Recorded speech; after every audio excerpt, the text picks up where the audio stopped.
One, please start, sir. We are live. A very good evening to all our distinguished delegates and today's eminent faculty, Dr. Ankit Dedhia, sir. First of all, we would like to thank you for your presence in this evening, talking about Clear Talk. Clear Talk is one more facet of Unite Against Dyslipidemia and the recent development in the management of dyslipidemia, that is bempedoic acid, and the Clear Outcomes trial, which was recently published and presented in American College of Cardiology 2023. So we have none other than Dr. Ankit Dedhia, sir, who is one of the best faculty to talk about clear outcomes through the lenses, bempedoic acid through the lenses of Clear Outcomes trial. Sir is interventional cardiologist at Holy Family Hospital, SL Raheja Hospital, Global Hospital, and many more hospitals attached in Mumbai. Sir was organizing committee member for National Cardiology Conferences by IIFC, India International Forum of Cardiology, summits 2018, 2017, and many years. Sir has many publications and presentations to his credit in national as well as international journals.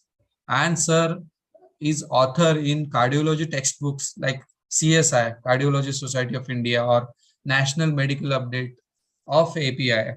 So without wasting much of our time, would like to hand over this session of bempedoic acid through the lenses of Clear Outcomes trial to Ankit, sir.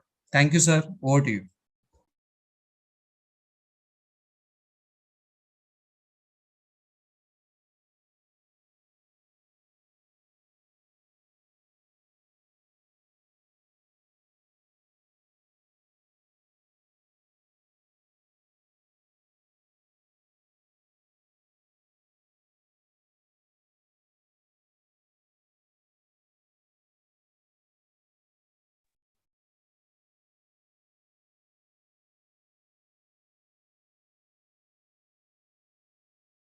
Ankit, sir, please unmute yourself, sir.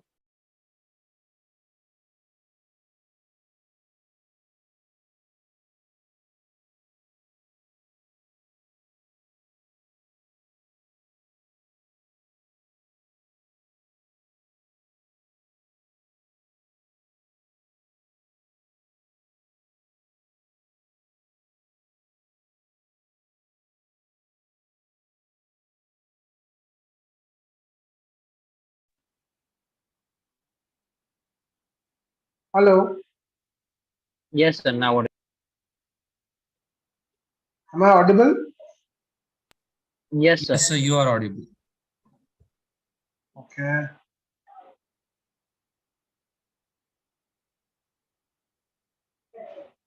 Yeah, so we all know that lower the LDL, better it is. And if you see various trials with various drugs, like right from fibrates to niacin, acetamide, statins, bile acid sequestrants, ileal bypass, and PCSK9 inhibitors, all the trials showed that LDL reduction improved outcomes.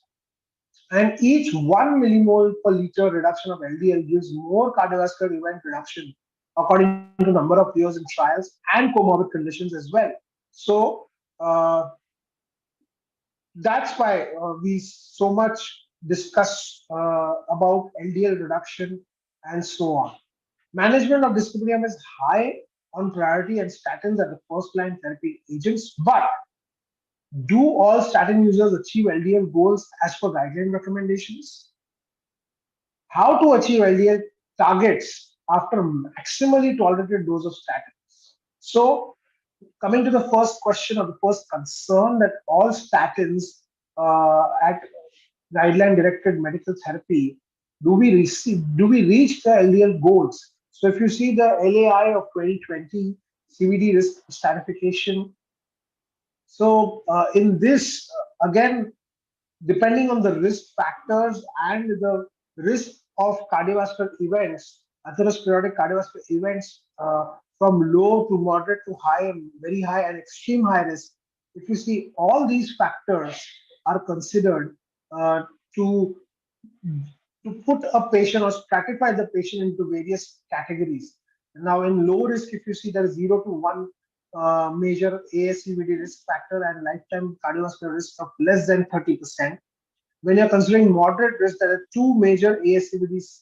So if you see the above are the major ASCVD risk factors: age more than 45 in males and 55 in females, family history of premature ASCVD, current cigarette smoking or tobacco use, high blood pressure, and low HDL. These are the major ASCVD risk factors. Other risk factors are comorbid conditions like diabetes, CKD stage 3B or 4, extreme of a single risk factor, coronary calcium score of more than 300 HUs, non-stenotic carotid plaque, and lipoprotein A of more than 50 milligrams per dl, or familial hypercholesterolemia. So all these are other risk factors. So if you're considering with respect to these, if there are less than one, then it is low risk. If it's two major risk factors, then again it comes to moderate risk. If there are more than three major ASCVD risk factors, or two major plus one of the moderate high risk factors, then it comes to high risk, and so on and so forth. But if you're saying that extreme risk, category A, the CAD with more than one feature of high risk group, or CAD category B is CAD with more than one feature of very high risk group. So in this situation, your LDL targets come down to less than 50 or 55.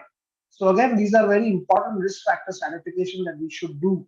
And your target LDL treatment goals as per the LAI 2020, if you see the lipid LDL reduction or the LDL target in the extreme risk or extreme risk category A and B is less than 30 for HDL, and if you see with only statin therapy, you're not going to be able to achieve that kind of LDL reduction.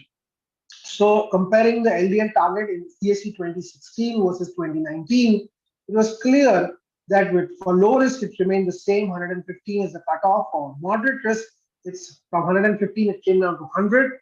For high risk, from 100 it came down to less than 70. And for very high risk, as we discussed, from less than 70 it's come down to less than 55.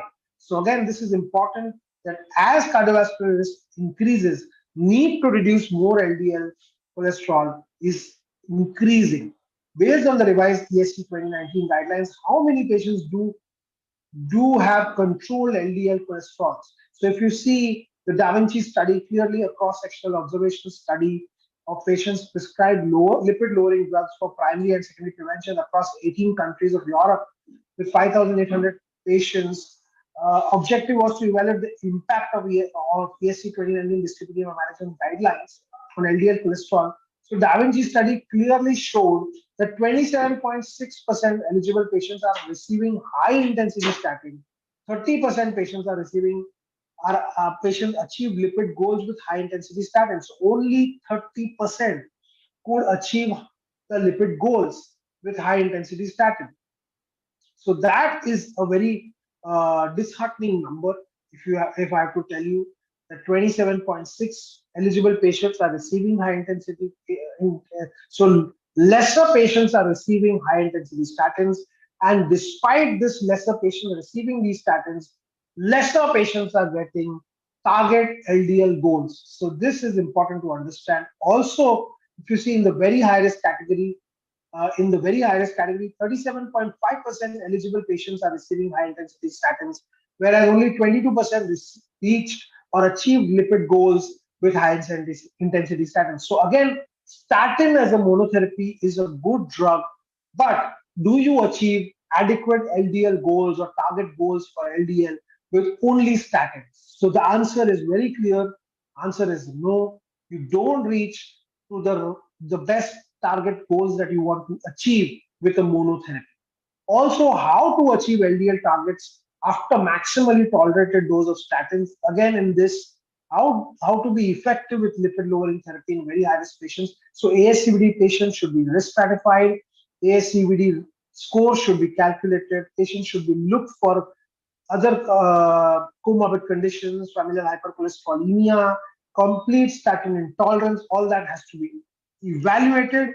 Based on that, there are various pathways where we can add patients to with statin, high intensity statin or high intensity statin along with ezetimibe, or high intensity statin along with bempedoic acid, or high intensity statin with a fixed dose combination of bempedoic acid along with ezetimibe, or addition of PCSK9 inhibitors along with high intensity and ezetimibe. So these are various ways to tackle the lipid lowering therapies, and this depending on the number of drugs you use or the quantity or the quantum you use, you achieve that much lipid lowering of the LDL. So with that respect, if you see high intensity statin with bempedoic acid has more than 70% reduction in all aspects. If you see ASCVD patients, familial hypertriglyceridemia patients, or for that matter, even complete statin intolerance patient, you reach 40% reduction with bempedoic acid and ezetimibe. So that is a staggering number if you see. So bempedoic acid has been a good additive agent to high intensity statin or to ezetimibe in case of statin intolerance. So high intensity statin has low adherence, which leads to higher MACE events. If you see the observational study in 20 with 23,000 staggering patients, post ACS patients who were prescribed high intensity after index event, 66.4% of all the patients presenting with ACS did not take high intensity statin after discharge. By default, these patients don't adhere, thinking of myopathies and myalgias. More than 50% of patients had drug interruption, end of therapy within the first month after the index event. And non-adherence to high intensity statin has a strong association with higher mortality by 16% with a significant p-value. So that amounts to a big increase in the MACE events. So coming to the bempedoic acid, the ATP citrate lyase, that is ACL inhibitor, first in its class, LDL lowering agent. Its approved indications are yes, reduce uncontrolled LDL cholesterol with maximum tolerated statin dose, mixed dyslipidemia, familial hypercholesterolemia, high risk of ASCVD patients, statin intolerance, of whom patients or in patients with statin contraindication. We use 180 milligrams orally with or without food as an OD dose of bempedoic acid. Now, unlocking the confidence nationally and internationally, if you see patient, this drug got US FDA approval in 2020 Feb, EMA approved in March 2020. In August 22, recommendations were done by LAI, recommended by ACC in October 22. The CVOT trials, clear outcomes were launched in March 23, and the ILEP as recommended in April 23. So now it's got maximum recommendations from all major parts of our society of cardiology and lipidology. So if you see bempedoic acid, a novel MOA, it inhibits ACL enzyme upstream to HNG-CoA reductase, and hence it augments, or bempedoic acid is not activated in the skeletal muscle. It does not cause any muscle problem or myalgia or myopathy. That is important to understand, as ACSVL1 is not expressed in muscles. So again, half-life is good, 21 hours. So it's OD drug. Elimination is 70% from the kidney, 5% is excreted in the feces, and less than 2% excretion of unchanged drug is seen to the kidneys. So renal impairment, no dose adjustment is needed. Also hepatic impairment, no dose adjustment is needed. No concerns. Monitoring of the patient, assess serum uric acid levels when clinically indicated. Prior history of gout, increased vigilance should be seen for hyperuricemia or gout. Patients of more than 60 years of age taking corticosteroids or fluoroquinolones with renal failure with a history of tendon rupture. In these patients, warn of potential for tendon rupture and advise patients to rest at first sight of tendinitis or tendon rupture. These are the important factors that we have to see. And when do you discontinue? Patient more than 60 years taking steroids or fluoroquinolones with renal failure and a history of tendon rupture, yes, discontinue if there is a tendon rupture. Consider discontinuing if the joint pain is significant, swelling or joint inflammation is existing. Taking simvastatin dose of more than 20 milligrams of pravastatin more than 14. Avoid concomitant use of bempedoic acid. Considering the lowering dose of or switching the statins. Of course, pregnancy, discontinue bempedoic acid unless the benefits of therapy outweigh the potential risks to the fetus. Breastfeeding, yes, not recommended during bempedoic acid treatment. So these are some points where bempedoic acid you cannot use. Coming to the clear outcome trial, that is the landmark late breaking clinical trial in ACC 2023, cholesterol lowering via bempedoic acid and ACL inhibiting regimen, that is the clear outcome trial.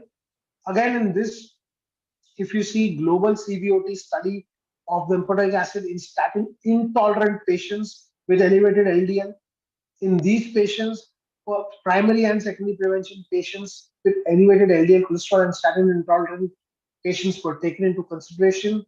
Screening was done at visit S1, week 5, then 4-week run in period treatment with single blind placebo with 4-week into it with visit 2, then visit T1, that is day 1, bempedoic acid versus randomized with placebos of 7,000 each, and study was completed with 16,020 primary 4-component MACE rates, at least 810 3-component MACE, and treatment for at least 2 years. So primary endpoint was effect of bempedoic acid versus placebo on 4-component MACE, cardiovascular death, non-fatal MI, non-fatal stroke, or coronary revascularization. So this, with that many number of patients, almost 13,970 patients, median follow-up of 40.6 months. So the background, statin intolerance, addition of bempedoic acid, and cardiovascular outcomes not assessed. That's why this study was so important. Statin intolerance occurs in 15% patients, prevents patients from achieving LDL levels and cardiovascular benefits. ATP citrate lyase inhibitor, bempedoic acid, and bempedoic acid approved for lipid lowering. So primary and secondary endpoints, if you see 4-component MACE rate, that is non-fatal MI, non-fatal stroke, coronary revascularization, and cardiovascular death. Hierarchical testing of key secondary endpoints, if you see the 3-component MACE events, fatal and non-fatal MI, coronary revascularization, fatal and non-fatal strokes, cardiovascular death, and all-cause mortality. All these were secondary endpoints. Sequential testing was done. Demographic parameters were checked, placebo versus bempedoic acid. And in this, if you see, there is clear-cut reduction in all primary results. The 4-point MACE events, 3-point MACE events, fatal or non-fatal MI, and coronary revascularization all had a relative risk reduction of with a significant p-value in all 4 components. So this is why clear outcomes were so significantly in favor of bempedoic acid in statin intolerant patients versus placebo.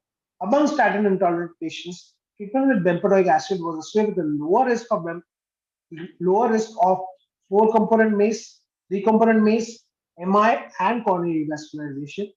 13% reduction of relative risk reduction, 15%, 23%, and 19%. And also, if you see, there is a clear-cut 21.7% reduction in LDL cholesterols as compared to placebo. There is a 22.2% reduction in HSCRP in these patients. And if you see the safety analysis, more or less similar to what the placebo arm is, there were no significant p-values or significant dangers as compared to serious side effects. That's why the conclusion was bempedoic acid becomes the first ACL inhibitor and first oral non-statin to demonstrate statistically significant reduction from MACE 4 events, that is 4-component MACE events, in patients with or who are at high risk of cardiovascular disease with documented statin intolerance and elevated LDL cholesterol. So again, conclusion was bempedoic acid is an effective alternative for statin intolerant patients. The clear outcomes clearly showed that this drug is well tolerated, the LDL reduction is significant, The HSCRP levels were significantly lower as compared to the placebo events. The primary and secondary endpoints were achieved well with this drug. An effective approach that bempedoic acid as an effective approach to reduce MACE events in statin intolerant patients was clearly seen with this trial. With that, I would like to thank and end my presentation. And yes, if there are any questions, we can pick them up. Thank you, sir. Thank you so much for your wonderful presentation on bempedoic acid. Yes, sir. There are few questions which are there, sir, basically, and I would like to request you to please help us for this, sir. As per revised ESC 2019 guidelines, many patients have uncontrolled LDL cholesterol, but they don't have any complications. So, should I increase the dose of statin or to add the bempedoic acid ezetimibe combination? So, yeah, so always remember that we are discussing bempedoic acid only after the maximally tolerated statin dose. If you can achieve a maximally tolerated statin dose with least possible symptoms of myopathy or myalgia, then you should add the statin or increase the statin dose. But it's a very good alternative to avoid muscle problems. You can consider continuing the statin at a lower dose and adding a bempedoic acid to such patients because bempedoic acid is a very good adjuvant to statin. So I would suggest that you should add bempedoic acid, or if the patient is tolerating a higher dose of statin, you should increase the statin first, then add bempedoic acid. Okay, sir. The next question is that I have many patients with type 2 diabetes mellitus and hypertension. So what LDL targets should I keep for these patients? So as I mentioned earlier in my presentation, look for the ASCVD risk score of your patients, stratify the patient. It's a very simple ASCVD calculator available online for free. Download it in your mobile, or even you can go on Google and just put ASCVD, put the patient parameters. You'll exactly know how serious or at what risk of cardiovascular events is your patient. Based on that, I would stratify the patient between low risk, moderate risk, high risk, very high risk, or category A or B of very high risk. And based on that, we depend on the lipid lowering or the LDL reduction would be cutoffs would be 115, 100, 70, and 55. So very high risk category is the high risk patient, the very high risk category, the LDL target is less than 55. And even in that, if the patient has received multiple coronary revascularization, multiple stents, or multiple MACE events, then the target LDL comes down to as low as 30. So based on your ASCVD risk, you have to stratify the patient and accordingly set a target for those patients. Very important for your diabetic and hypertensive patient to know how much is the lifetime risk of having a ASCVD, atherosclerotic cardiovascular event. So that's why the risk calculation is very important. It's very simple. You can have a chart put up in your clinic or in your office, and it's simple to go about. I have a chart in my clinic. Every patient which comes to my clinic, we stratify those patients and target the patient accordingly. Thank you, sir. Next question is it appropriate to keep LDL cholesterol below 40 mg per dl as per guidelines recommendations? Can it lead to a neurological complications? So a similar question which I answered earlier. Yes, if your ASCVD risk is very high, your target LDL cholesterol is less than 55. With these drugs, I have not come across major neurological events, but yes, muscle pain, myopathy, myalgia is very 15 to 20% common in in your statin high intensity statin therapy patients. And in such patients, adding up an adjuvant drug like a bempedoic acid or ezetimibe is always going to help you to lower your muscle or myopathic complications. But as per to these medications, I have not seen many patients having a proper neurological event. So I don't see any neurological complications with such patients. Yes, gout, flaring up of uric acid, increments of uric acid, you have to be very careful with bempedoic acid. Thank you, sir.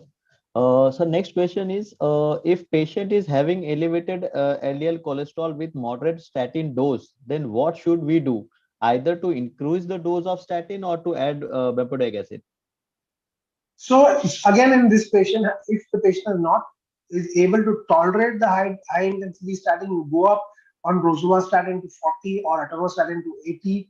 See a lipid profile after 3 months, and then also if you don't achieve a target LDL, you may add a bempedoic acid to such a patient. Thank you, sir. So next question is, what percentage LDL cholesterol reduction is observed with bempedoic acid along with statins?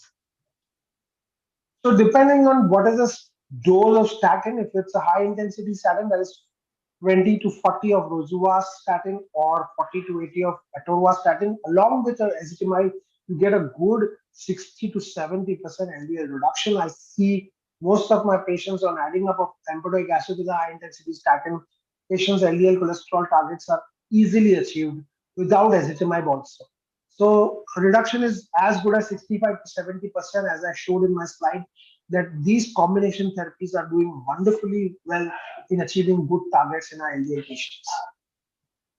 Thank you, sir.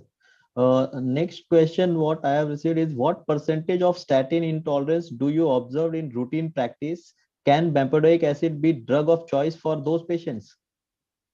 So your second question, second part of the question, yes, bempedoic acid is the drug of choice for your statin intolerant patients, clearly with the clear outcomes with the CVOT trials. And if you ask me in my clinical practice, muscle pain myopathy is around 10 to 12% patients with very high dose for a long period of time. So most of the patients are on high intensity statin for at least 6 to 8 months or more. In those patients, we see a lot of muscle issues, but that again is maximally 10 to 12%, not more than that. Most of these patients read up a lot of Google knowledge, and then they come with this hypothesis that, yeah, because they're no, a lot of my patients are coming with Atorva 10 milligram, and they come, no, I'm getting leg pain, doctor, you change my drug. So that is not commonly seen. We see that very commonly, but the 10 milligram of atorvastatin is not going to cause statin intolerance or myopathy for that matter. But nowadays, what is happening is Google has put us in a spot of bother most of the time, that we see a lot of patients complaining about, doctor, but cholesterol medicines always cause problem in the muscles. This is a halo created by the lay people, and the terminology is myopathy and myalgia is used very commonly now. In such patients, bempedoic acid is a good alternative.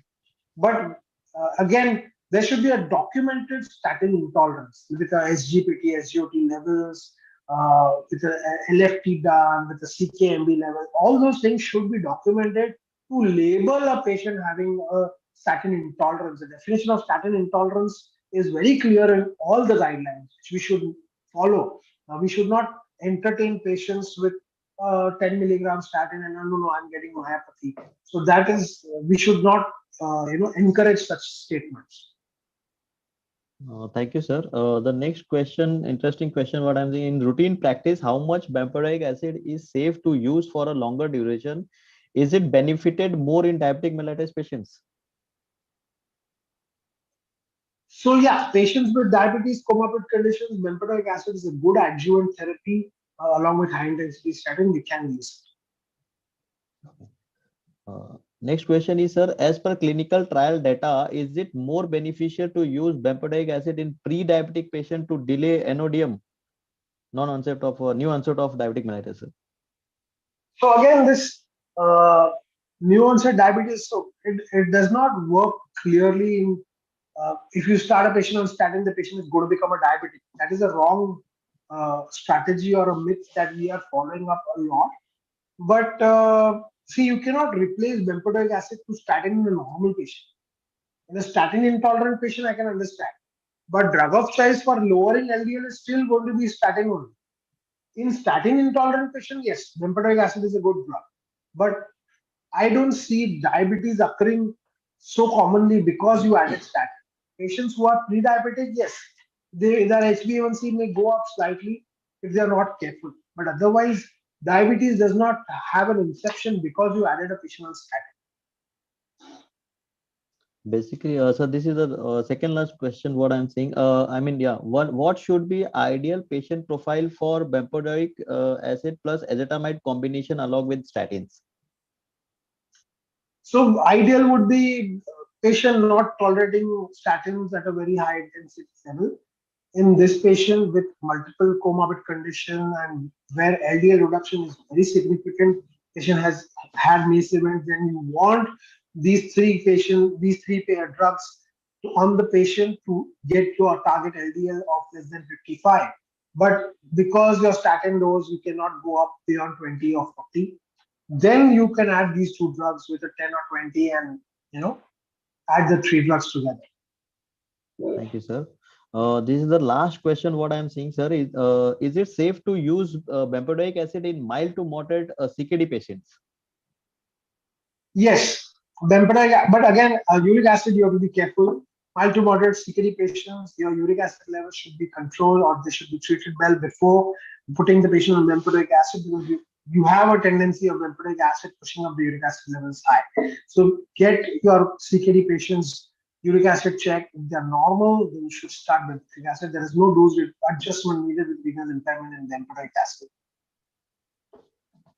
Thank you, sir. Thank you so much. With this, I would like to thank you for a wonderful talk, clear talk on bempedoic acid, Bemdac, sir, basically. And with this, once again, I would like to, giving such a wonderful presentation and giving all question answers in a right way. And I'm sure this will going to help in your their daily clinical practice, sir, basically. So thank you so much, sir. Yes, sir, and thank you so much, all my delegates also for spending your time and coming and attending the same, sir. Basically, thank you so much, sir. Thank you so much.